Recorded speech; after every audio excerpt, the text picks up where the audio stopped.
नमस्कार, आप देख रहे हैं देश का number 1 news channel news 18 India और मैं हूं आपके साथ अंकिता दुबे।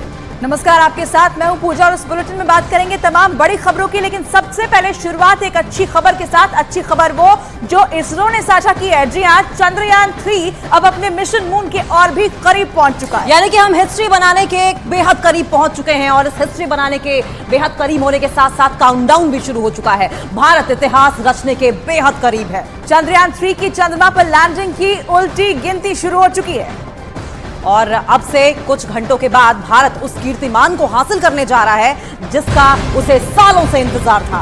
देर रात चंद्रयान 3 ने प्री लैंडिंग ऑर्बिट के लिए दूसरी डी-बूस्टिंग पूरी कर ली है, यानी अब चंद्रयान की चंद्रमा से दूरी महज कुछ किलोमीटर ही बची है और जानकारी के मुताबिक लगभग 25 किलोमीटर ये दूरी बताई जा रही है, यानी कि बेहद करीब चंद्रमा के चंद्रयान 3 पहुंच चुका है और दूसरी बार की डी-बूस्टिंग वो पूरी कर ली गई है। डी-बूस्टिंग का मतलब ये है कि स्पीड कम करना, क्योंकि याद होगा आपको पिछली बार तेज स्पीड की वजह से चंद्रयान 2 की सॉफ्ट लैंडिंग नहीं हो पाई थी। अब की बार कोशिश यही है कि सॉफ्ट लैंडिंग सक्सेसफुली करा ली जाए।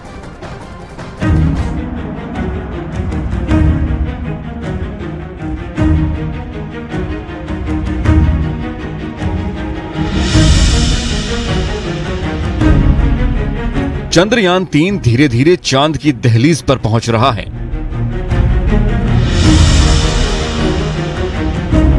चंद्रयान 3 बाजी मारने के करीब है।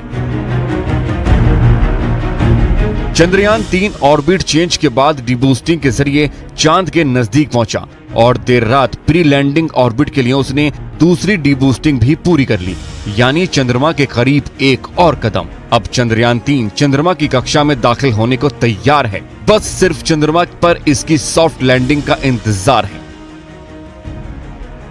इसरो के वैज्ञानिकों ने चंद्रयान 3 के सॉफ्ट लैंडिंग की तारीख चंद्रमा पर रोशनी के हिसाब से तय की है। दरअसल 23 अगस्त वो तारीख है जिस दिन चंद्रमा पर दिन की शुरुआत होती है। एक चंद्र दिवस पृथ्वी पर लगभग 14 दिनों के बराबर होता है, जब सूर्य का प्रकाश लगातार मौजूद रहता है। चंद्रयान 3 के उपकरणों का जीवन केवल एक चंद्र दिवस का ही होता है। ऐसा इसलिए है क्योंकि वो सौर ऊर्जा से चलने वाले उपकरण होते हैं और उन्हें चालू रखने के लिए सूर्य की रोशनी की जरूरत होती है। इस प्रक्रिया को कुछ ऐसे समझें कि रात के वक्त चांद का तापमान 0 से -180 डिग्री सेल्सियस तक पहुंच जाता है, जिसकी वजह से चंद्रयान के उपकरण खराब होने का खतरा ज्यादा है। ये रिस्क इसरो कतई नहीं लेना चाहता, वो भी उस स्थिति में जब भारत इतिहास रचने जा रहा है। चंद्रमा पर चांद एक चंद्र दिवस यानी 14 दिन तक रहेगा। इस दौरान भारत को चंद्रमा के बारे में वो तमाम जानकारी दी जाएंगी जिसका इंतजार बरसों से था।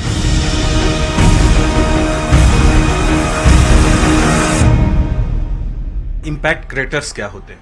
इम्पैक्ट क्रेटर्स मान लीजिए जैसे अगर आप रेत पर दो पत्थर एक पत्थर जोर से फेंकें तो रेत पर एक गड्ढा हो जाएगा और गड्ढे के किनारे पर एक वॉल हो जाएगी। वही सेम क्रेटर्स आप यहाँ देख रहे हैं जी। वही सेम क्रेटर्स, ये साइड वॉल्स है जी, ये क्रेटर्स हैं, यानी क्रेटर्स के अंदर भी क्रेटर्स हैं, देखिए जी, क्योंकि बाद में कोई उल्का पिंड बाद में कोई छोटा उल्का पिंड अगर वहां गिरा है तो ये क्रेटर्स होते हैं। ऐसे ही क्रेटर्स बनते हैं जैसे मैंने आपको बताया जी। तो ये हर साइज के होते हैं। इतना ही नहीं, वैज्ञानिकों का यह भी दावा है कि चंद्रयान के चंद्रमा पर रुकने का समय 28 दिन भी हो सकता है।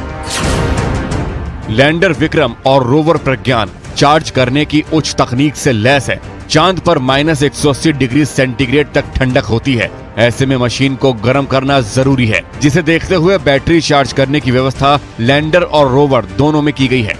वैज्ञानिकों के मुताबिक चंद्रयान 3 चंद्रमा से महज 30 किलोमीटर ही दूर है। अब मॉड्यूल को आंतरिक जांच से गुजरना होगा और सॉफ्ट लैंडिंग के लिए सूरज के निकलने का इंतजार करना होगा। इसरो ने ट्वीट करके जानकारी दी है कि चंद्रयान 3 का दूसरा और आखिरी डीबूस्टिंग ऑपरेशन कामयाब रहा। डीबूस्टिंग चंद्रयान को एक ऐसी कक्षा में ले जाने के लिए धीमा करने की प्रक्रिया है जहां चंद्रमा से दूरी 30 किलोमीटर है और अधिकतम ये दूरी 100 किलोमीटर है। चंद्रयान 3 तेज रफ्तार से लगातार आगे बढ़ रहा है। 23 अगस्त को चंद्रयान 3 को चंद्रमा के साउथ पोल पर सॉफ्ट लैंडिंग करनी है। लैंडर विक्रम सेंसर्स की मदद से लैंडिंग की मुफीद जगह तलाशेगा और रफ्तार को कम करने के साथ ही उधर चंद्रयान चांद की सतह पर अपना कदम रखेगा। इधर हिंदुस्तान इतिहास रचेगा।